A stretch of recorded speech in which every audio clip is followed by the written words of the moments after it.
Le titre que je donne à mon message ce matin, je vous le partage tout de suite après un mot de prière. Et on va se couper les mots de prière. Père du ciel, nous te sommes reconnaissants pour la présence de Jésus-Christ. Nous savons, Père, qu'il y a plus de 2000 ans passés, que Christ est venu dans ce monde comme un petit enfant. Et c'est une des raisons que ce matin, on peut parler de ce Jésus. On te prie, Père, de nous accompagner, d'être avec nous, dirige nos pensées et conduis-nous surtout dans ta parole. Et Père éternel, que nos cœurs puissent être réceptifs au message que tu as pour nous. Merci dans le beau nom précieux de Jésus-Christ. Amen. Amen. Le titre que je donne à cette méditation ce matin, célébrons-nous Noël comme un grincheux. Et je vous explique un peu plus loin qu'est-ce que je veux dire. Je ne parle pas du film du grincheux, mais on va voir si on célèbre Noël comme un grincheux. On sait que Noël est célébré par des millions de personnes à travers le monde. Mais la fête de Noël a évolué au fil des ans pour devenir beaucoup différente pour de nombreuses personnes différentes. Bien que de nombreuses festivités et traditions de Noël rassemblent les êtres chers, la parenté, les amis, les enfants, pour s'amuser ensemble, pour décorer la maison, décorer l'arbre de Noël, faire du magasinage, mais toutes ces activités ne font pas partie de l'origine de Noël.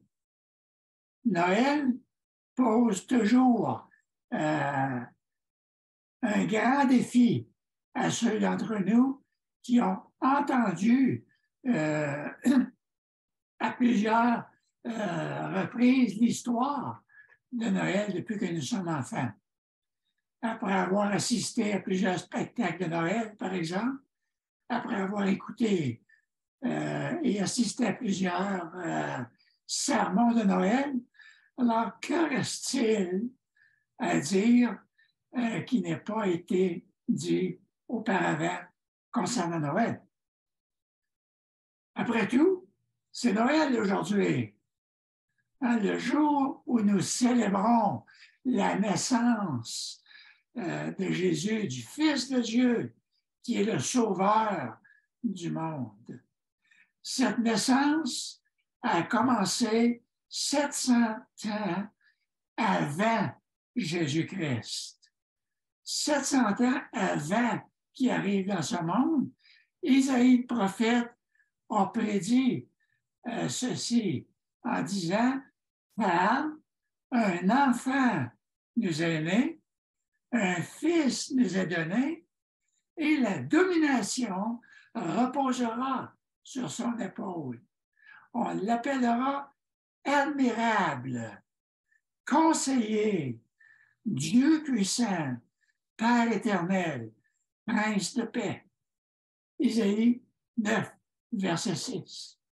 Cette prédiction de la naissance miraculeuse de Jésus est la plus claire dans son application, la plus glorieuse dans son but. Ce message nous indique clairement le moment où le Fils de Dieu a pris sur lui notre nature, la nature humaine, entrant dans ce monde dans des circonstances de profonde humiliation pour lui. Si vous comprenez le mot incarnation, vous comprendrez ce qu'est Noël. Le credo des apôtres n'utilise pas le mot incarnation, mais il enseigne la doctrine de l'incarnation lorsqu'il parle de Jésus comme était conçu par le Saint-Esprit, né de la Vierge Marie. C'était littéralement une incarnation, c'est-à-dire que Dieu a pris une forme vivante dans un corps humain comme le nôtre. Luc, dans son évangile, décrit comment l'ange Gabriel explique à la Vierge Marie comment se produira cette incarnation. Dans Luc, chapitre 1 et versets 30 à 35, par exemple, alors l'apôtre écrit ceci pour nous dans cet évangile qui décrit vraiment cette naissance. À partir du verset 30, l'ange lui dit, Gabriel à Marie, ne crains point, Marie, car tu as trouvé grâce devant Dieu. Et voici, tu deviendras enceinte et tu enfanteras un fils et tu lui donneras le nom de Jésus. Il sera grand. Il sera appelé Fils du Très-Haut. Et le Seigneur Dieu lui donnera le trône de David, son père. Il régnera sur la maison de Jacob éternellement, et son règne n'aura point de fin. Au verset 34, Marie dit à l'ange, « Comment cela se fera-t-il, puisque je ne connais point d'homme? » Bonne question. Par la puissance du Saint-Esprit, cet enfant a été formé en elle sans prendre part au péché ni de l'homme, ni de la femme. Et cet enfant était Dieu lui-même, incarné dans un corps humain. Et c'est pour cette raison que l'apôtre dira pour lui, l'apôtre Paul dans Timothée, et sans contredire, le mystère de la piété est grand. Celui qui a été manifesté en chair, ça c'est Jésus-Christ, justifié par l'Esprit, vu des anges, prêché aux gentils, cru dans le monde, élevé dans la gloire. 1 Timothée 3,16, en parlant de Jésus-Christ incarné. Voyez cette humiliation du Fils de Dieu, comment il s'est abaissé. Jésus n'est pas né dans un palais, même pas dans une maison humaine. Il est né dans une étable, couché sur la paille, dans une mangeoire d'animaux. Le roi de gloire, né dans une étable, couché sur la paille, dans une mangeoire d'animaux. Quel abaissement pour le Fils de Dieu. Nous voyons dans cette étable le Seigneur Jésus qui est descendu du ciel et s'est dépouillé de sa divinité pour revêtir la profondeur de l'humanité pécheresse. Pourquoi Dieu a-t-il permis que Jésus vienne à nous de cette manière? Nous croyons à la souveraineté de Dieu. Nous croyons que Dieu est au contrôle de tout. Nous croyons que Dieu est souverain. Alors, je pense que nous devons croire que Dieu n'a pas simplement permis à son Fils de naître dans une étable, mais nous devons croire que Dieu, dans sa souveraineté, l'a ordonné. Il l'a choisi. Ce n'était pas un accident de parcours. Ce n'était pas par accident qu'il n'y avait pas de place dans l'auberge. Ce n'était pas par accident que César Auguste ordonna un recensement de toute la terre à ce moment précis. Ce n'était pas par accident que Marie devait accoucher une fois arrivée à Bethléem. Ce n'était pas par accident que Marie a accouché dans une étable. Non, parce que Dieu l'a organisé comme cela. Dieu l'a voulu ainsi. Si Dieu l'avait voulu d'une autre manière, alors cela se serait produit d'une autre façon. Jésus est venu sur la terre et il nous a fait connaître Dieu. Il a quitté le ciel pour faire sa demeure parmi nous, pour nous révéler le Père, pour nous montrer la vraie nature du Dieu Tout-Puissant. En lui, nous voyons l'amour de Dieu, nous voyons la miséricorde de Dieu, nous voyons la volonté de Dieu, nous voyons la justice de Dieu, nous voyons la sainteté de Dieu. En bref, nous voyons tout le caractère de Dieu par cette naissance de Jésus-Christ sur cette terre. C'est ce qui fait de Noël la commémoration de l'amour de Dieu, ce que Dieu a fait pour nous. Notre monde est d'accord pour dire que Noël est la fête de l'amour. Pourquoi qu'on célèbre Noël? Il y a beaucoup de passages au début du Nouveau Testament qui expliquent la raison pour laquelle nous devons célébrer la commémoration de la naissance de Jésus. Et je viens d'en citer quelques-unes, mais lorsqu'on regarde au début, dans Matthieu, par exemple, lorsque Joseph a appris que sa fiancée, sa femme, était enceinte, alors il voulait rompre secrètement sa relation avec elle à cause de cela.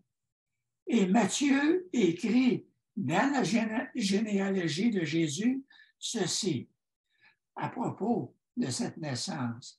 Alors, voici un ange du Seigneur lui apparut en songe et dit, Joseph, fils de David, ne crains pas de prendre avec toi Marie, ta femme, car l'enfant qu'elle a conçu vient du Saint-Esprit. Elle enfantera un fils et tu lui donneras le nom de Jésus. C'est lui qui sauvera son peuple de ses péchés. Tout cela arriva afin que s'accomplisse ce que le Seigneur avait annoncé par le prophète. Voici, la Vierge sera enceinte, elle enfantera un fils et on lui donnera le nom d'Emmanuel, ce qui signifie Dieu avec nous. C'est la raison pour laquelle le peuple évangélique, les enfants de Dieu, célèbrent Noël. On ne célèbre pas Noël à cause de tous les cadeaux qu'on a reçus, qu'on va recevoir aujourd'hui. Nous célébrons Noël parce qu'il célèbre la naissance de Jésus-Christ. Jésus-Christ qui est né pour nous sauver de nos péchés. Ça, c'est le plus grand cadeau que nous pouvons recevoir. Ça, c'est le vrai sens de Noël. Dieu nous aime tellement qu'il a donné son Fils unique pour notre salut, pour nous sauver. En raison de ce don que Dieu a si gracieusement donné au monde, ce monde devrait prendre ce temps pour remercier Jésus pour son sacrifice et pour le laisser entrer dans son cœur. Est-ce que votre cœur est fermé comme les portes de l'hôtellerie lui était fermé. Il n'y avait pas de place pour Jésus. Pourquoi les bergers étaient-ils les premiers à recevoir cette bonne nouvelle de la naissance de Jésus? Les bergers étaient reconnus comme faisant partie de la plus basse classe de la société. Comme aujourd'hui, lorsqu'on regarde les itinérants, on dirait qu'ils font partie de la plus basse classe de la société. Mais les bergers, ils étaient un peu perçus comme cela, probablement à cause de leur temps qu'ils ont passé en Égypte. Mais Luc nous fait découvrir le cœur de Dieu et le sens de la naissance de cet enfant. Il nous présente Jésus comme celui qui est envoyé aux humbles et aux exclus, ceux qu'on mettait de côté, ceux qu'on ne reconnaissait pas, les plus bas de la société. Alors, les bergers sont devenus une sorte de métaphore du genre de personnes que Jésus est venu sauver. Écoutez la naissance. Le puissant texte qui nous donne ici, Luc 2, 8 à 11. Nous lisons, il avait dans cette même contrée des bergers qui passaient dans les champs les veilles de la nuit pour garder leurs troupeaux. Et voici un ange du Seigneur leur apparut, et la gloire du Seigneur resplendit autour d'eux. Ils furent saisis d'une grande frayeur. Ils ont eu peur lorsqu'ils ont vu l'ange qui leur apparut. Et l'ange leur dit, ne craignez point, car je vous annonce une bonne nouvelle. Vous voyez, Noël, c'est la bonne nouvelle. Il sera pour tout le peuple le sujet d'une grande joie. C'est qu'aujourd'hui, dans la ville de David, c'est la ville royale, il vous est né un sauveur qui est le Christ, le Seigneur. Le Christ, c'est le Messie promis. Alors, le célèbre et bien-aimé évangéliste Billy Graham croit que Dieu a choisi d'annoncer l'arrivée du Christ aux bergers afin de montrer son grand amour pour tous. Les bergers n'étaient pas seulement des gens humbles, limités à veiller sur un groupe de moutons. Billy Graham écrit qu'ils étaient méprisés par beaucoup de gens. Mais puisque l'amour de Dieu est pour tous les hommes, il a choisi de révéler son amour aux gens qui étaient méprisés et moins considérés par les autres. Donc, l'amour de Dieu et de son Fils est pour tous les plus grands pécheurs, pour vous et pour moi. Ne soyons pas comme le peuple au temps de Jésus, parce que le peuple au temps de Jésus a entendu ces paroles de Jésus que je viens de vous partager.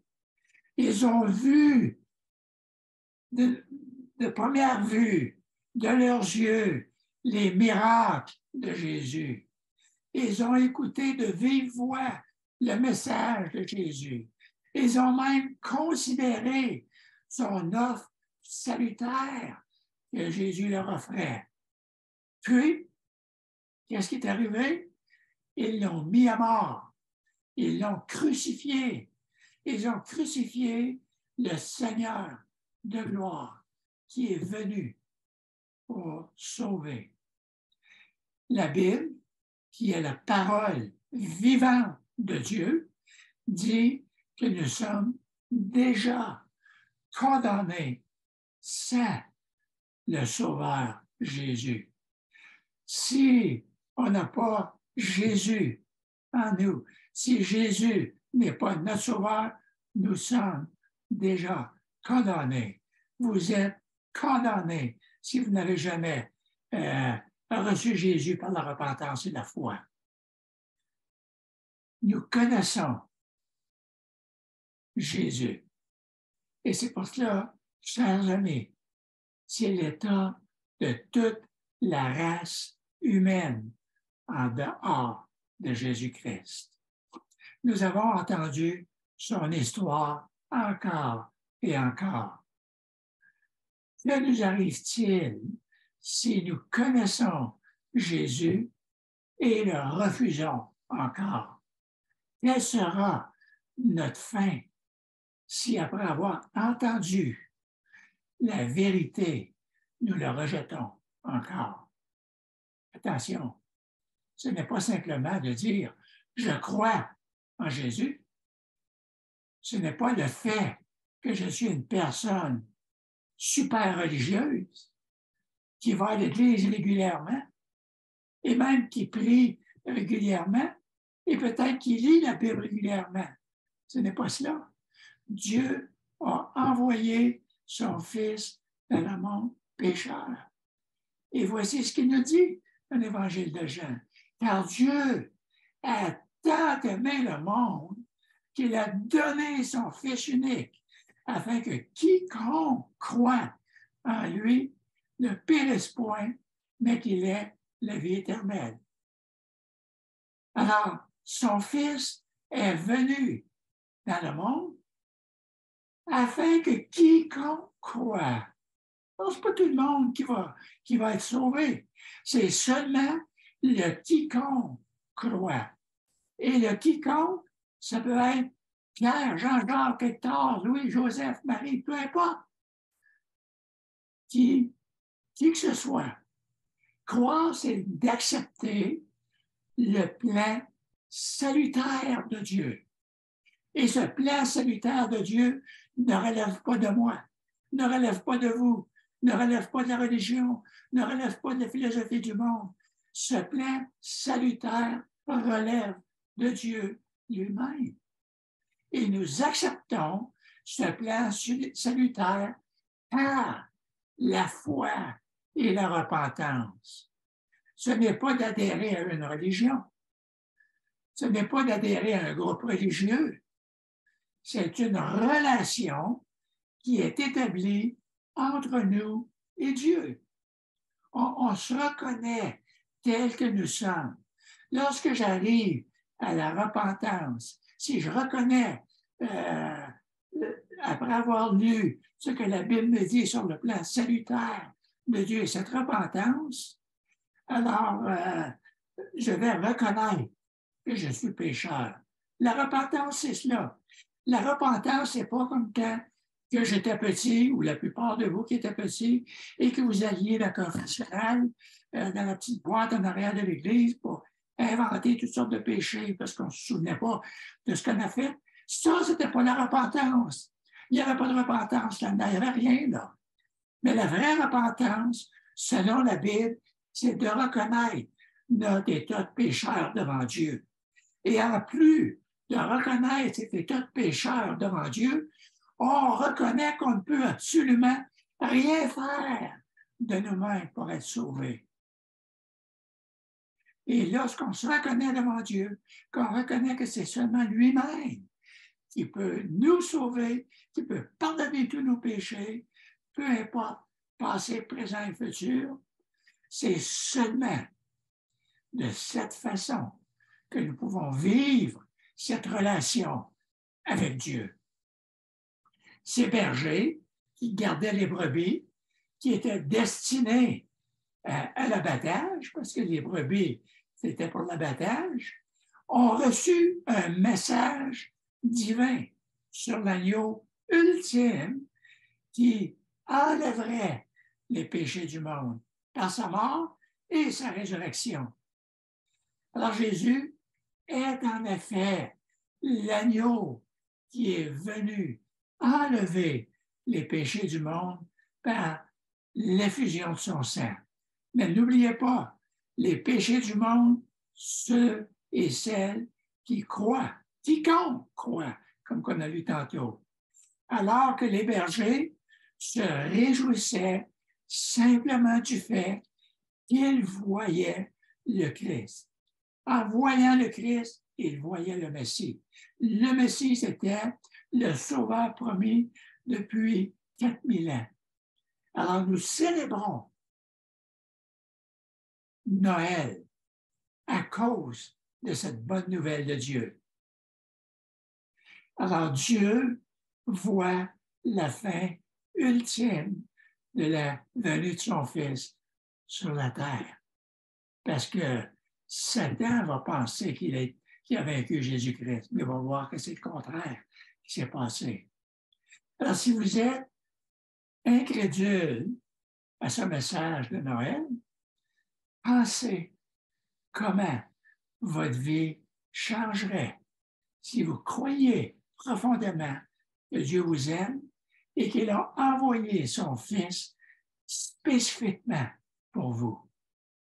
Demandez à Dieu de vous aider dans votre incrédulité si vous ne croyez pas. Le résultat de la mission salvatrice de Jésus serait la paix sur la terre. La paix dans les cœurs individuels. La paix au sein des familles et des amitiés. Et entre les différents groupes et les différentes nations. Mais, en fin de compte, la mission de ce précieux bébé qui est devenu dans le monde, Jésus, serait de rétablir la paix entre Dieu et ses enfants. Nous apporter la vraie joie.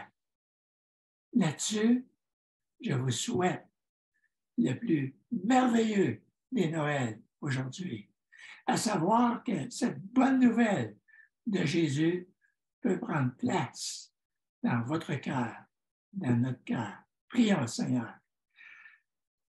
Oui, Père éternel, quelle joie que tu places dans nos cœurs, à savoir que cette commémoration de cette naissance merveilleuse de Jésus que nous célébrons aujourd'hui n'est pas pour les échanges que nous aurons en famille, entre amis, mais à savoir que tu as envoyé ton Fils Jésus pour nous sauver de notre esclavage du péché.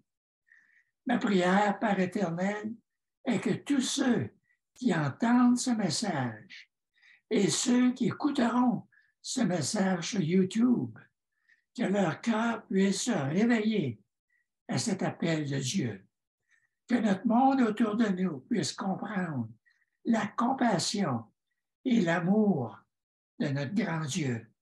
Père, c'est dans le seul nom qui a été donné parmi les hommes pour notre salut, à savoir Jésus-Christ. C'est en ce nom que je te prie. Amen. Amen.